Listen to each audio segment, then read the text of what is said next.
Hey there! Happy Inauguration Day. This is a special edition of the Leslie Marshall Show live, coming at you live. Here I am in my home studio in Los Angeles, and we have a great guest joining us in just a bit. But we want to start it off like we do every Leslie Marshall Show, and with the exception of a few, by checking what is ripped from those headlines. Lady Gaga, Jennifer Lopez, Garth Brooks, not three names that you would see normally on any venue altogether. Well, they were three of those who sang at today's inauguration. Lady Gaga, the national anthem, Jennifer Lopez, America the Beautiful, and recited part of the Pledge of Allegiance in Spanish. And Garth Brooks, who many have said is a Republican, and some have even said had been a Trump supporter, he accepted the invitation. He made very clear in the spirit of unity, and he sang Amazing Grace. Take a listen. Say, can you see by the dawn's early light what so proudly we hailed at the twilight's last gleaming, whose broad stripes and bright stars through the perilous fight.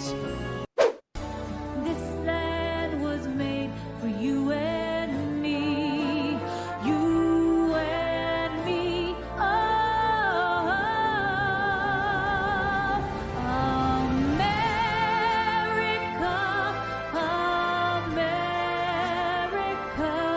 God shed His grace on thee and crowned thy good with brotherhood. From sea to shining sea.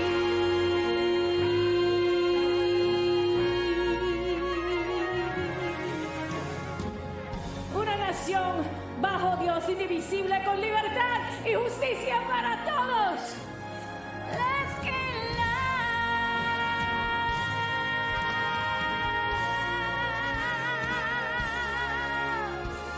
'Cause this land was made for you and me.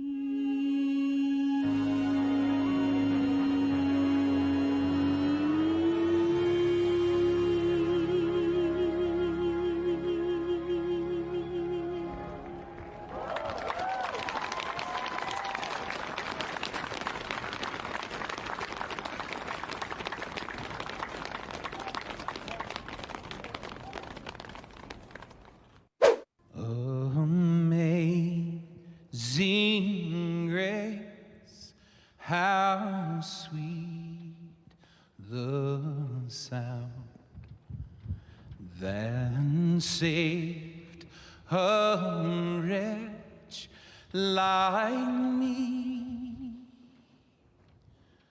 I was lost, but now I'm found.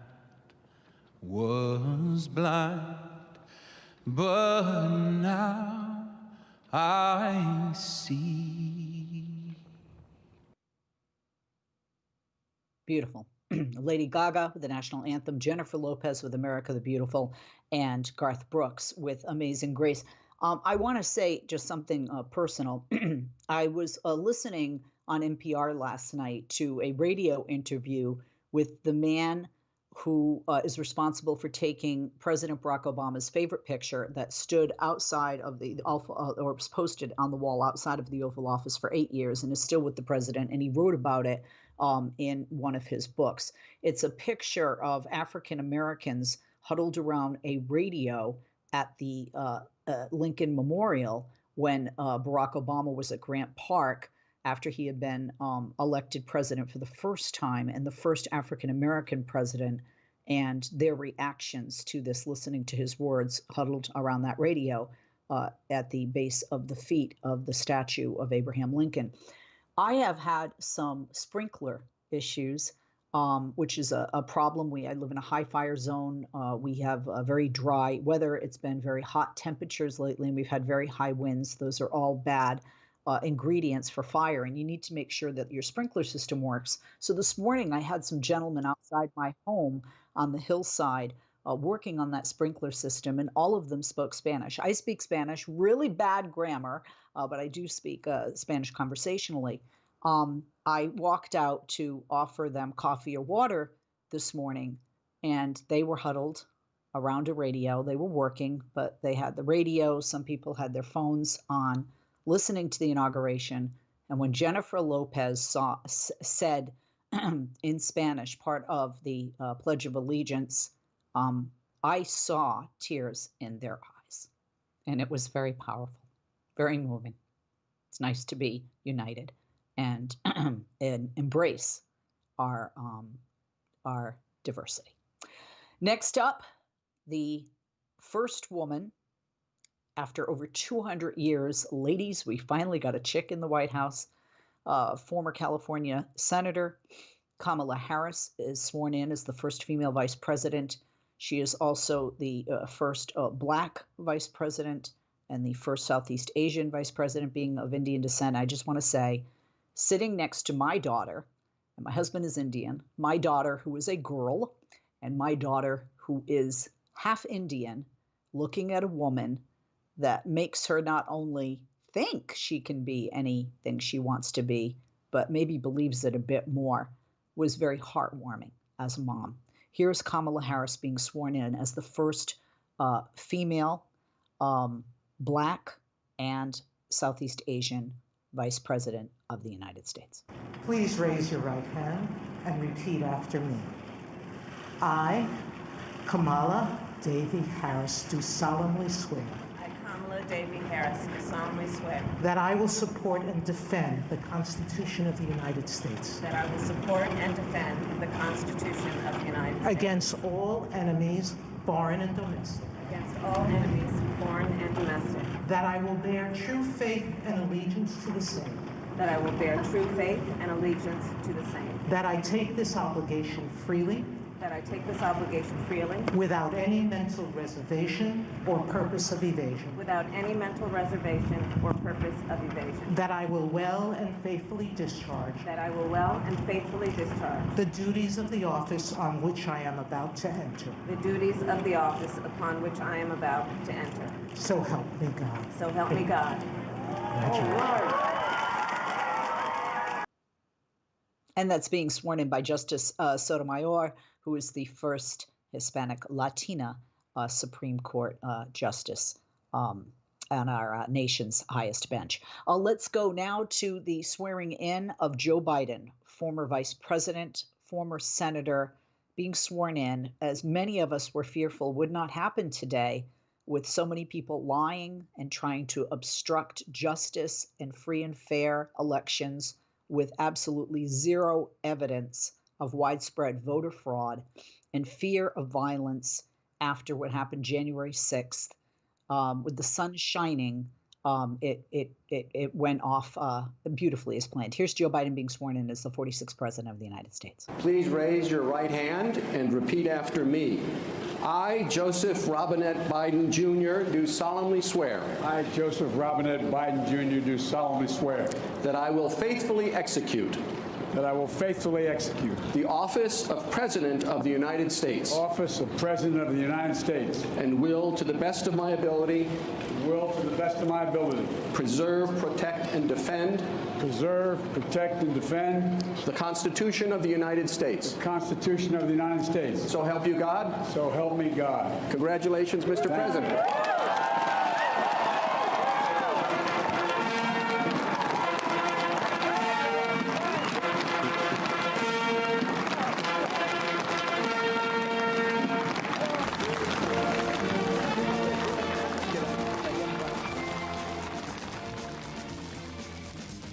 As we listen to that music, we're going to take a break. We'll be back with more from Ripped from the Headlines with me, Leslie Marshall, here on the only true democracy in talk. Don't go away. If you're worried your friend may be struggling, remember, you don't have to be there to be there. You could say, how are you, or get a fake tattoo. You can ask with an app if it works for you. You could write them a text or knit them a sweater. If you can't be together, you could write them a letter. Whatever gets you talking. Whatever gets you talking. You could chat on the game, kick off your flip-flops. You can ask on your couch while you binge watch. However you do it, you gotta ask a friend. And if they don't share, you can ask again. Whatever gets you talking. Whatever gets you talking. Reach out to a friend about their mental health. Learn how you can help at seizetheawkward.org. Brought to you by the Ad Council, American Foundation for Suicide Prevention, and the JED Foundation. I was in the middle of the Atlantic Ocean when it happened. There was a sudden jolt and our submarine crashed on the seafloor. We were in total darkness.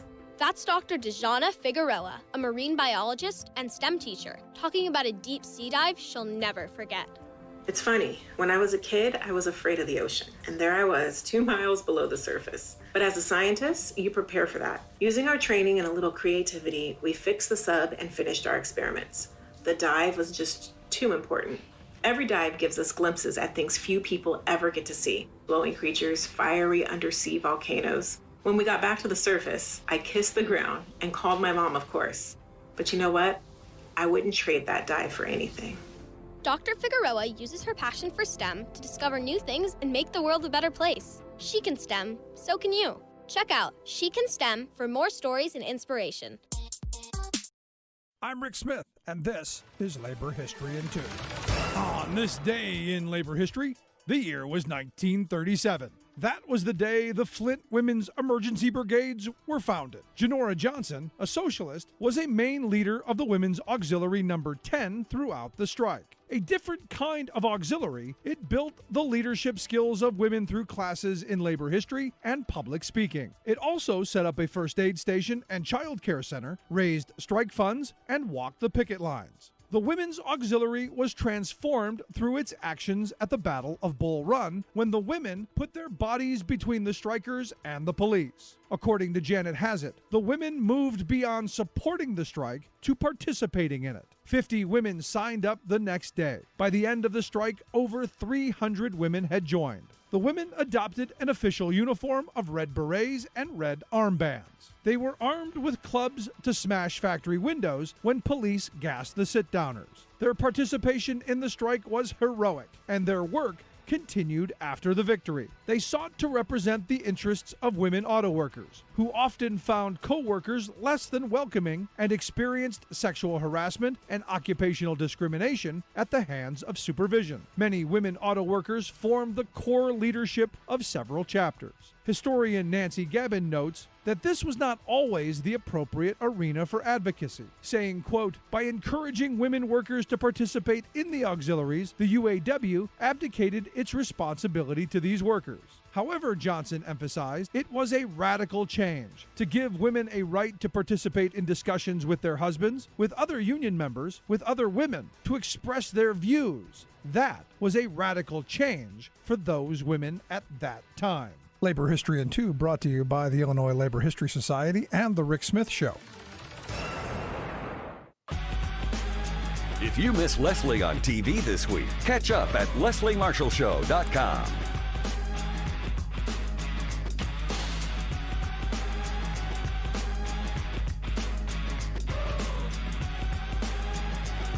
We are back. I'm Leslie Marshall. Welcome back. Only true democracy in talk. Let's go back to Ripped from the Headlines in the special edition of the Leslie Marshall Show. On Inauguration Day, Joe Biden has just been sworn in as the 46th president of the United States, and Kamala Harris is the first female vice president, also the first South Asian vice president, and the first Black vice president as well.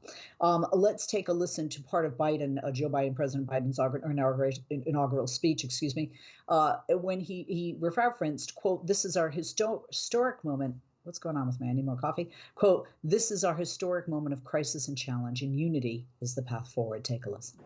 History, faith, and reason show the way of unity.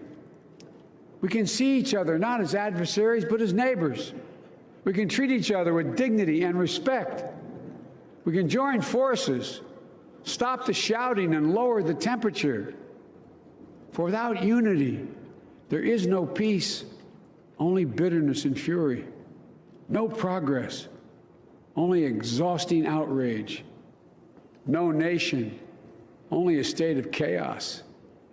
This is our historic moment of crisis and challenge, and unity is the path forward.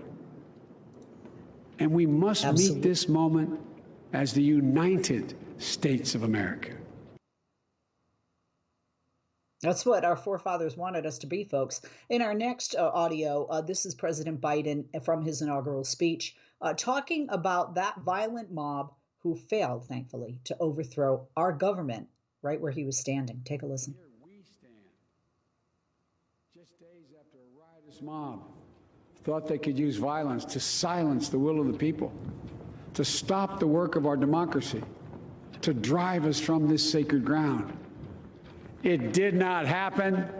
It will never happen. Not today, not tomorrow, not ever. Not ever. Absolutely. Absolutely. More from the inaugural speech of our new president, the 46th president, talking about rejecting the culture of alternative facts, which most of us call lies. Take a listen. And we must reject the culture in which facts themselves are manipulated and even manufactured.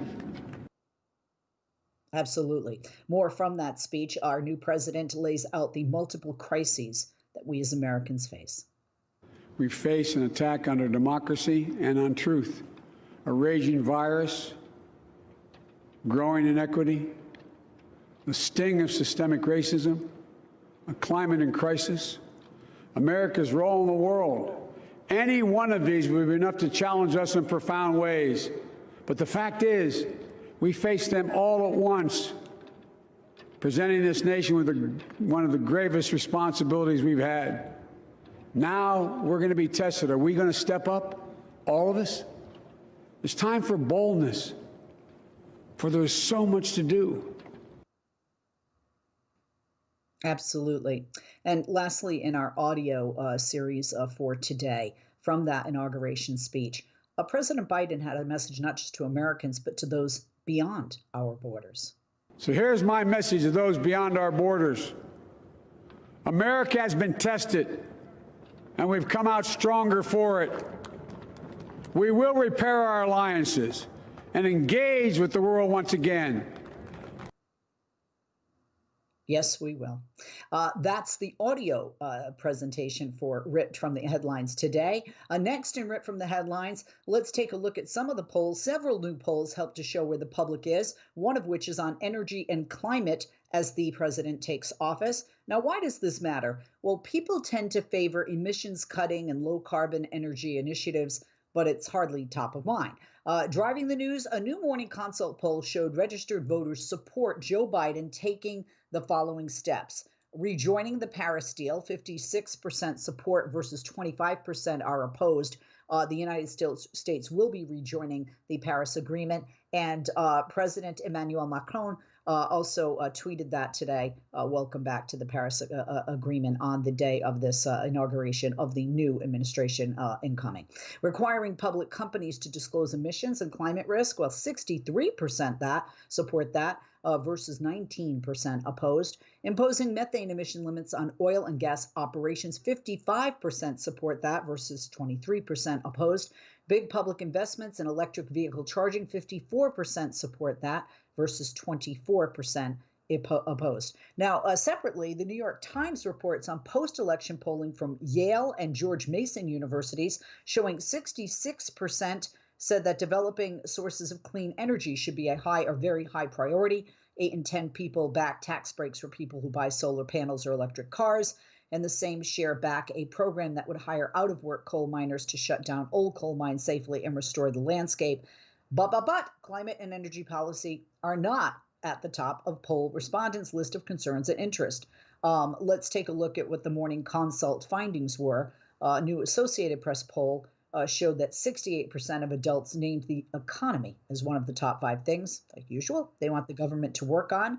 And in the open-ended questioning, 24% list climate change behind healthcare and the pandemic. And I'm sorry, I think that's common sense. I think everybody's number 1, 2, and 3 are we want COVID gone, we want our kids back to school, and we want we want to get back to work. And I think all 3 of those are meshed together, and those are the top 3 for this administration, along with other things that Joe Biden has said he would do in his first 100 days, such as immigration and legislation that he's going to put forth to the House and the Senate, where he will have not a guaranteed but an easier time getting things passed, with Democrats being in the majority of both chambers for the first time in a while. Let's rip another. Some QAnon conspiracy theorists in public and private internet forums and chat rooms were very despondent today as their prophecy of an Inauguration Day coup to keep Donald Trump in power failed again as President Joe Biden was sworn into office. Now, the situation left some QAnon adherents with no choice but to write off the conspiracy theory entirely, though others continued to maintain that it was still believed today's inauguration was an elaborate trap set by the former president, whereas Democrats would be rounded up and executed while Trump retained power. Various other doomsday theories by the QAnon community have also come and gone without incident. As a matter of fact, online of one man that traveled for 45 to 50 minutes from his home to the New York State Capitol in Albany, and he was alone. There was nobody to protest but him, and he was very confused. Where were the thousands of protesters? Unlike, by the way, those past days, the Biden inauguration left the community with little daylight. Their predictions failed. Radicalized QAnon members expressed their betrayal on messaging apps like Telegrams named after their failed doomsday scenario, the Great Awakening. And while Biden took the oath, one top post on QAnon forum read, quote, "I don't think that this is supposed to happen," and wondered, how long does it take the Fed to run up the stairs and arrest him? These people are brainwashed. When people talk about deprogramming, there is some deprogramming here, right? While other users became immediately dejected because they realized bloody coup weren't going to take place. Anyone else beyond feeling let down? One top a popular QAnon forum read, "It's like being a kid and seeing the big gift under the tree, thinking it's exactly what you want to open, and realize it was only a lump of coal." Yep, it's sad when you realize your cult leader is not a prophet. But Leslie Marshall will be back with our guest after this. Hey, Dad, how do airplanes fly? What's in this box? Can I touch this? Where does sand come from? Is this tree good for climbing? What happens if I mix these 2 things together? How are babies made? What does this thing do? Kids are curious about everything, including guns. Talking to them about gun safety in your home is a good first step, but you can do more. Always keep your guns locked, unloaded, and stored separately from ammunition. Storing your guns securely is the best way to prevent family fire, including For more information on safe gun storage and ways to keep visit endfamilyfire.org. That's endfamilyfire.org. What do we keep in the attic? What's this called? Can I ride my bike backwards? Like I said, kids are curious. It's up to us to keep them safe. End Family Fire, Brady, and the Ad Council. Wake up and text. Text and eat. Text and catch the bus. Text and miss your stop. Wait. Text and be late to work. Sorry, I'm late. Text and work. Text and pretend to work. Text and act surprised when someone calls you out for not working. Who, me? Text and meet up with a friend you haven't seen in forever. Hi. Oh, hey. Text and complain that they're on their phone the whole time. Text and listen to them complain that you're on your phone the whole time. Text and whatever. But when you get behind the wheel, give your phone to a passenger. Put it in the glove box. Just don't text and drive. Visit StopTextsStopWrecks.org.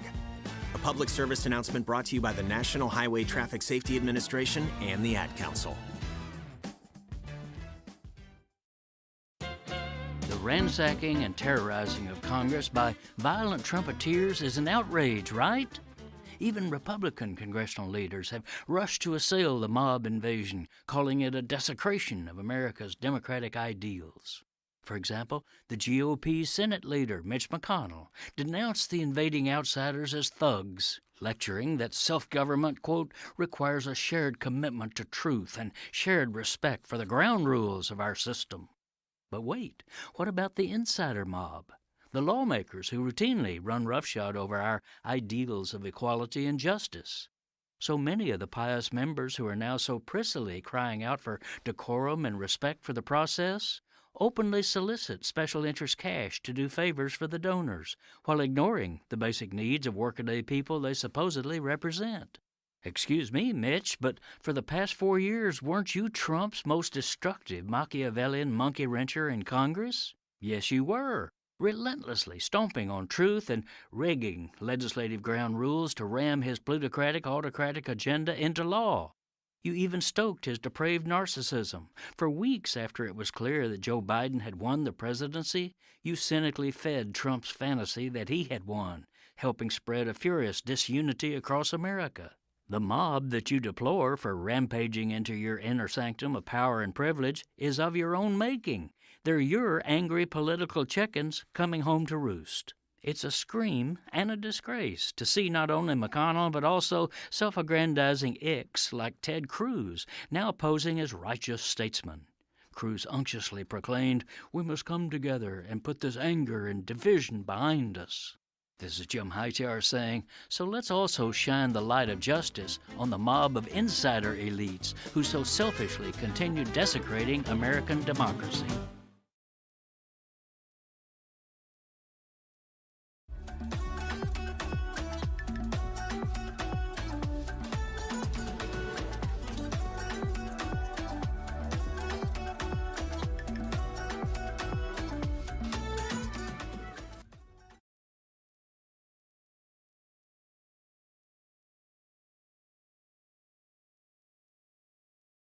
Has known him for many years because Joe Biden has been in politics and inside the Beltway for many years, which I honestly feel is an advantage and necessary for being president. Mo Vela is our guest. Mr. Vela served in President Obama's administration as Director of Administration and Senior Advisor in the office of the then Vice President Joe Biden, now President today. The stint was the second White House appointment for Mo. He served as Chief Financial Officer and Senior Advisor on Hispanic Affairs for Vice President Al Gore. He also holds the distinction of being the first Hispanic American and gay American to serve twice in a senior executive role in the White House. Please follow him on Twitter. Very smart man, funny man as well, at Mo Vela, Moevela on Twitter. Good to have you with us today, Mo, of all days. Happy Inauguration Day. You just asked me off the air, how do I feel? I told you, I'll say on the air, I feel relieved. I was scared something might happen. It did feel like forever for this day to come. I'm relieved, and I'm actually hopeful for our future because it was refreshing to hear somebody that had humility, decorum, and spoke in a presidential manner. But how are you feeling? Well, first of all, it's always so good to be with you. And of all days, I wouldn't want to spend 20 minutes or whatever we're going to have together with anybody else today except you, Leslie Marshall. Well, thank you. And your amazing award-winning producer, Mark Grimaldi, who I'm a huge fan of. I'm like the president of his fan club.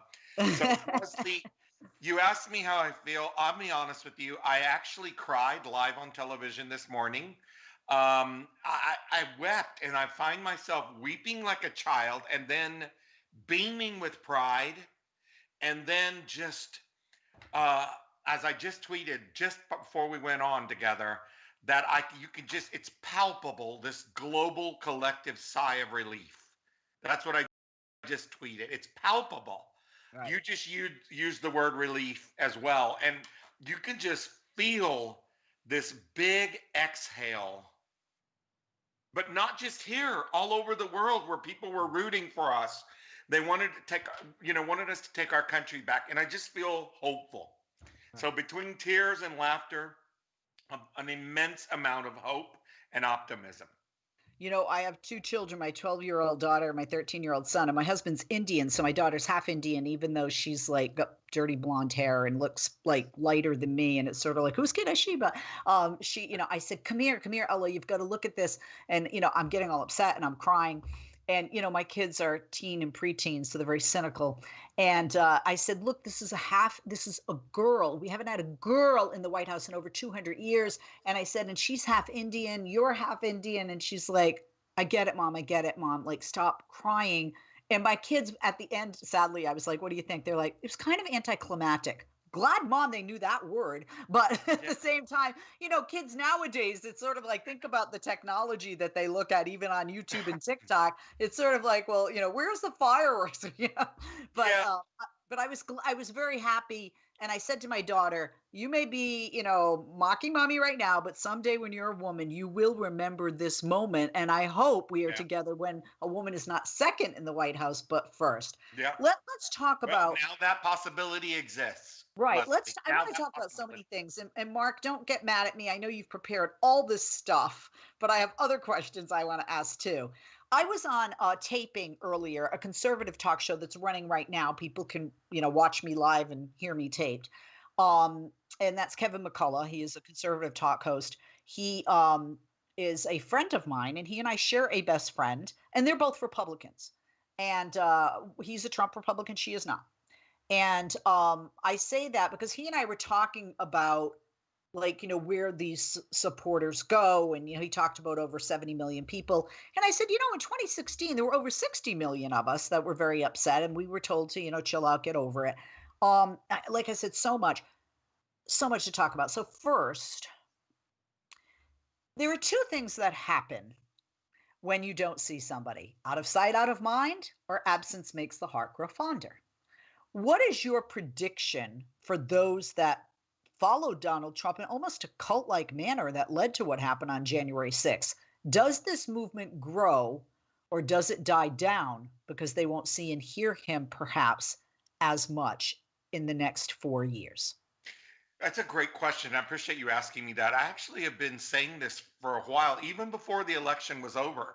I've actually predicted that this Trumpism will go the route of the Tea Party, Leslie. That's my prediction. That it might be around for a while and it may be more prevalent than we'd like for the next 12 months. He's going to do everything in his power, as you and I both know. He's ego driven, he is narcissistic, and he's mentally ill. And so that compilation of characteristics, unfortunately, is going to keep him desiring to be in the forefront. So he will keep stirring the pot. I just think it'll go the way of the Tea Party. Look where the Tea Party is today. Right. We barely even talk about them. They barely exist. Yeah. And I believe this will fizzle out over time as mainstream Republicans, as the non-Trump Republicans begin to realize either they need to take back their party or their party will be forever stained and branded irreparably in a damaging way. I agree with you 100%. And I think we see some glimmers of hope, quite frankly, for that party. Senator Mitch McConnell, who has done, nearly, a full about face with Trump. I mean, Lindsey Graham, Ted Cruz, Josh Hawley were all at the inauguration. Marco Rubio was not. And there are 17 freshman GOP members, 10 of which who, contested the certification of this election results on January 6th, who have said and sent a letter to Joe Biden saying they're willing to work with him on COVID, and willing to work with him, but specifically on COVID.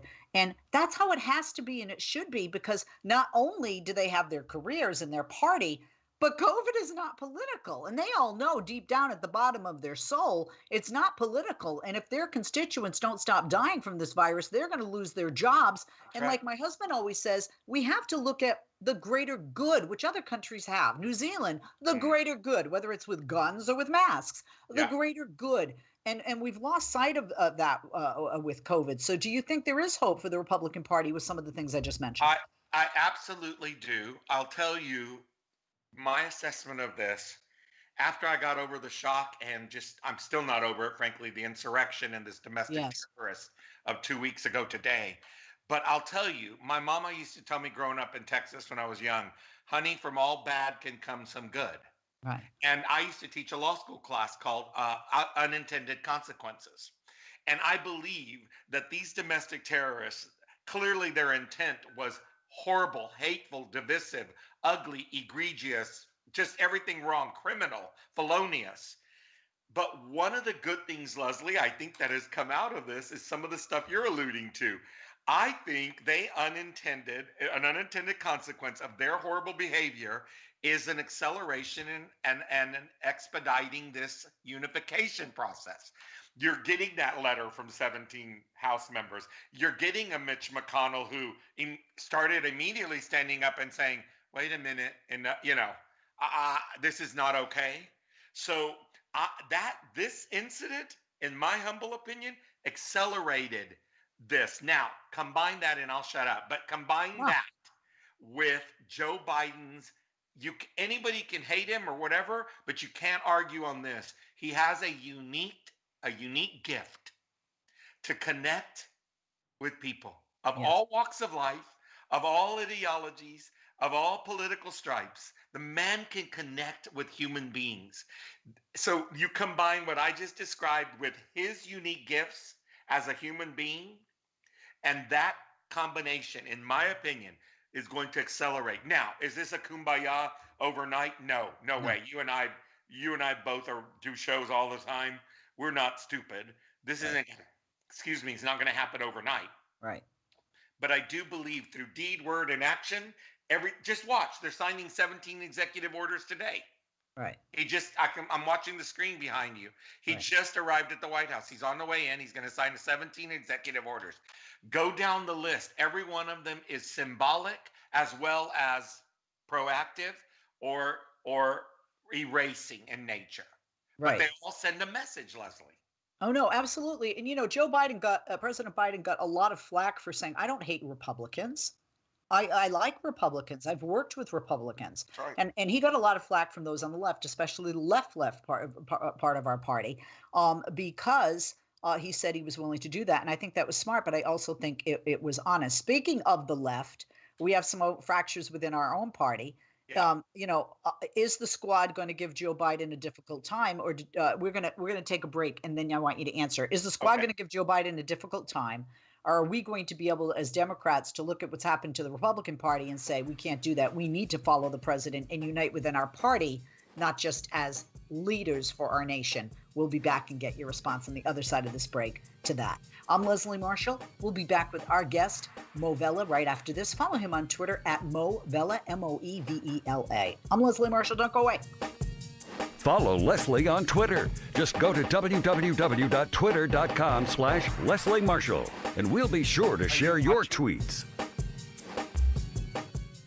America, your children have an amazing superpower. They can help save lives by not having play dates. That's right. By replacing get-togethers with virtual play dates and video chats, they can help slow the evil spread of germs. And if your superheroes do go outside, make sure they continue their superhero wing by staying 6 feet away from others to protect everyone in America land. Find out more at coronavirus.gov. A message from the CDC and the Ad Council. America, your children have an amazing superpower. That's right. They can help save lives by simply washing their hands. Just 20 seconds of thorough hand washing after they've coughed or sneezed or been outside can help fight against the dastardly spread of germs. Armed with only soap and water and hands, your superhero can protect you, your family, and everyone out there in America land. Amazing! Find out more at coronavirus.gov. A message from the CDC and the Ad Council. He was the heart of your family, and he taught you our history. He helped you fix your first flat. He was the best backyard DJ around, and every time he'd tell a story, he'd own the room. But now more than ever, he may feel alone. Today, older adults and their loved ones are struggling to connect, in a time when connection has never been more important. But there is something we can do. Embrace our older loved ones through StoryCorps Connect. With StoryCorps Connect, you can honor seniors remotely with an interview about their life. Every interview will be archived at the Library of Congress, becoming part of American history, so that years from now, future generations can listen in.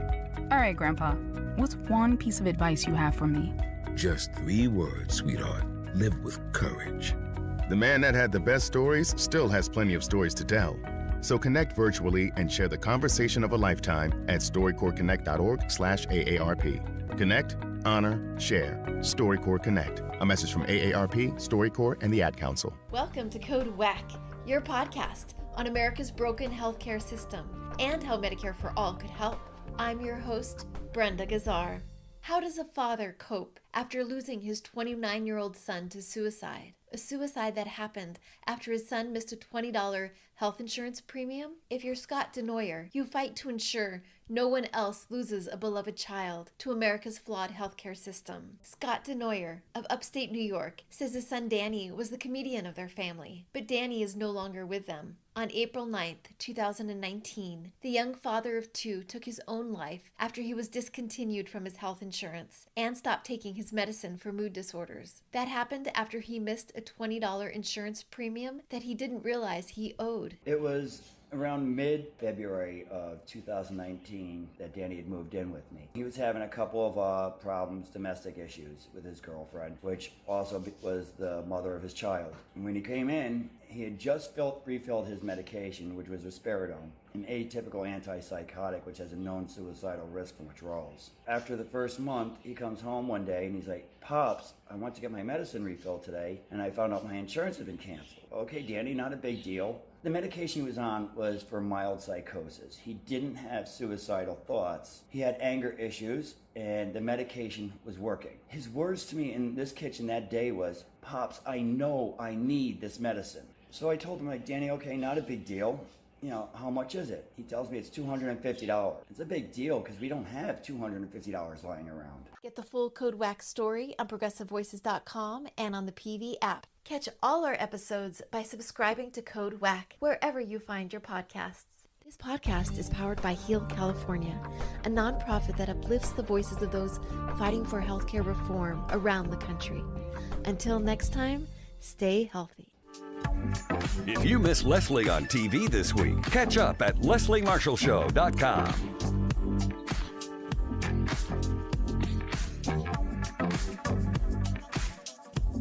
We are back on Leslie Marshall on this special inauguration edition of the Leslie Marshall Show. Mo Vela is our guest. He served in the President Obama administration as the Director of Administration and Senior Advisor in the office of then Vice President, who is now our President as of today, number 46, Joe Biden. I also was happy for him because this is a man that I feel really deserved this position. This was his third time trying. He's not getting any younger. It was really nice to see. But to my question, Mo, before the break, is the squad going to be a problem for Joe Biden and perhaps even for Speaker Pelosi in the next 4 years, the next 2 years? You know, I actually don't think that they will be. Again, I go back to something I keep reminding everybody about. You know, as you mentioned, it was a privilege, Leslie, to get to work for him and to get to become friends with him and Dr. Biden. The reason I bring that up is because I just want to remind people, this guy is real. He's very genuine and authentic. I think the squad or anybody else, when you feel Joe Biden's love and his empathy and his embrace, his virtual embrace even, you have a hard time going at him. Like I used to say to Republicans when I'm on Fox, I always say, you know what, you may not agree with him, but you have to really work hard not to like him. You know, it's so funny. Years ago, I went to the White House during the healthcare summit when Clinton was president. And I was in the elevator, and one corner was Rush Limbaugh, and I was in the other. I wasn't well known at the time. I was young. I'd just been syndicated, replaced Tom Snyder, but I knew who he was. And he said, "You just can't hate the guy," about Bill Clinton. And I've heard that about Joe Biden. What is it Lindsey Graham said? "A finer man God has not made." Not made. I agree. I mean, right. So, yeah, look, will the squad challenge them? Yeah, and you know what? I'll be honest with you. The left and the right, you and I, we may be together in the next 9 months and find something they do that we're critical of. That's part of our democracy. People should raise their objections. They should raise their concerns. So I think you're going to have that. Of course, not everything they do is going to be perfect, but at least I think he's going to be treated, hopefully, with the same respect that he provides others. That's all I ask of anybody, Republican, Libertarian, Democrat, far left, far right. I don't care what color, what anything. Treat him the way he's treated us, with love, with respect, and with dignity. That's all I ask of people. Donald Trump says he might start a new party, a Let him. political party called the Patriotic Party. One, do you think that's a good idea because it would split the Republican Party and give Democrats an advantage numerically? Well, you read And my two, mind. some might say, well, gee, that would actually help those that want to get rid of the Electoral College not to have a two-party system. Your thoughts? You read my mind. Of course, my initial thoughts are, from a political perspective and a selfish Democrat perspective. Oh, please start a new party, Donald Trump. Please, take those people with you, take your cult with you. And frankly, I agree with you. It'll split their vote enormously, and we'll hold on. Look, let me be clear about something. I'm joking a little bit about making it funny, but let me be serious for a second about this topic. Because I think that one of among the myriad of major differences, the one I want to tell your audience today is I hope they all join me and you in a behavior pattern that we must engage in as Democrats. And that is, we don't want to retain the House, the Senate, and the White House for power.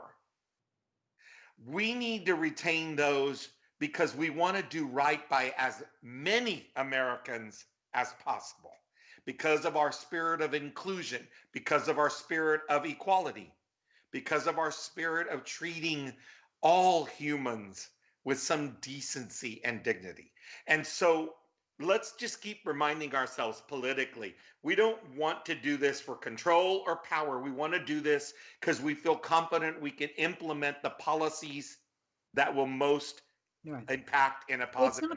It's not just about winning and losing, and I think Americans we're very programmed to win or lose. As a Latino or Latinx, as a Latino male, how did you feel when Jennifer Lopez stood at the inauguration of the 46th president of the United States and said in Spanish part of the Pledge of Allegiance? I got shivers and cried, and I'm not even Hispanic. I felt the exact same way. I would say I would add in as a gay man and as a Latino. Both categories for me today have been, and for you as a woman, I can only imagine, right? I don't think it matters what gender, what orientation we are, what color we are, or anything. How could we not today have not been inspired, motivated, touched? That Amanda Gorman, the poet laureate, she rocked my world. J-Lo rocked my world. Lady Gaga rocked my world. I'll leave you on a great little joke. The gays are tweeting all to each other right now, and all over Facebook, gays are saying, he had Gaga and J-Lo. We know the gays are going to be okay now. Yeah. Lady Gaga. Hey, by the way, and I got to give props to Garth Brooks, who's supposedly a Republican and a former Trump supporter. Leslie. Right, because he said he accepted the invitation because the president of the United States asked him to perform at his inauguration. It is an honor, and he was there in the spirit of unity. Yes, and I thought, because there are a lot of Trump supporters who love him in country music who are quite angry. What do you think the chances are that Donald J. Trump runs in 2024? Because we were talking off the air that we're not sure there'll be 17 Republicans in the Senate to prevent him from doing so. I personally, and this is not wishful thinking, I guess maybe it's the lawyer in me, I don't know how he escapes prison. I mean that. And it's not even me being bitter or hateful or anything. I don't see how he does not end up incarcerated. He's got multiple states that can go after him. He's got the federal government that can go after him. He's got a New York Attorney General that is on his tail. I just don't see how. He's going to have to overcome one legal challenge after another, Leslie. And I don't know. You'd have to be made of Teflon to avoid that many criminal inquiries and criminal allegations I think he ends up in jail, so I don't think he can run, but Wow. we'll see. Interesting. A lot of I honestly, when I saw Joe Biden running, and I predicted he would be the nominee, and I was hoping he would win. I wasn't sure. I knew it would be close. Not as close. It wasn't anywhere near as close as I thought it would be, to be honest. But um, who would want this job right now? You have people out of work. You have a pandemic. Can Joe Biden unite this country, put COVID behind us, put kids back to school, put people back to work? Can Joe Biden unite us when we have some people out there who get off on this division, who thrive on this division? The best way I can answer that from the bottom of my heart is, if anybody can, Joe Biden can. That's the best way I can respond, because I don't know anybody else. I really don't. I don't know anybody else in politics. I don't know anybody else in public service. I don't know anybody else in the private sector that is more uniquely equipped, prepared with the right combination of temperament, character, integrity, experience. I don't know anybody else with all of the pieces to the puzzle, Leslie. So if he can't, nobody can. I really believe that. And it's not just because I adore him and I love him and because he's a friend. I mean that. That is exactly how I feel about it. And I believe that with every ounce of my being. And as you can see, that is a lot of ounces. Mo, if you can tell me, will you be moving to Washington anytime soon? Will you be working for him? I can tell you, I will not be moving to Washington anytime soon. I have chosen to stay outside. Thank you for asking.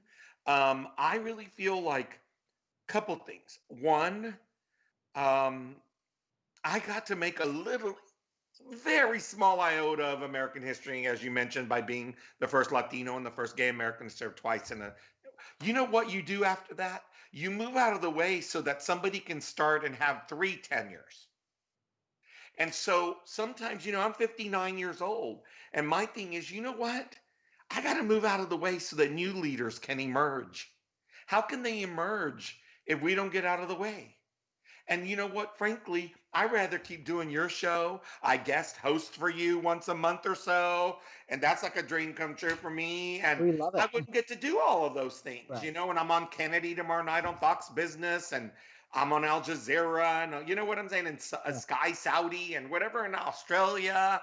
I'm having a blast. So you know what? Time to move over, let others emerge and evolve. And I can be helpful from the outside. I really can. I feel like I can be more helpful as a businessman in making them aware of new technologies and new solutions that will help our nation. Right. And so that's how I plan to participate, Leslie. Well, I think it's great, and I'm glad we're not going to lose you. We wouldn't lose you as Sylvia's guest, but wouldn't be able to have you as a host because your hours would be crazy. So we're glad that we have you. Well, Mo Vela, everybody. He served in the Obama administration as director of administration and senior advisor in the office of then Vice President Joe Biden, who today was inaugurated as the 46th President of the United States of America. Please follow Mo on Twitter at Mo Vela, at Moevela. Mo will be hosting on January 28th. I hope you will tune in for that. Love you, buddy. I love you more. Thank you, Mark. Sleep Thank you, well. Yes, we will all sleep better. All right. Bye.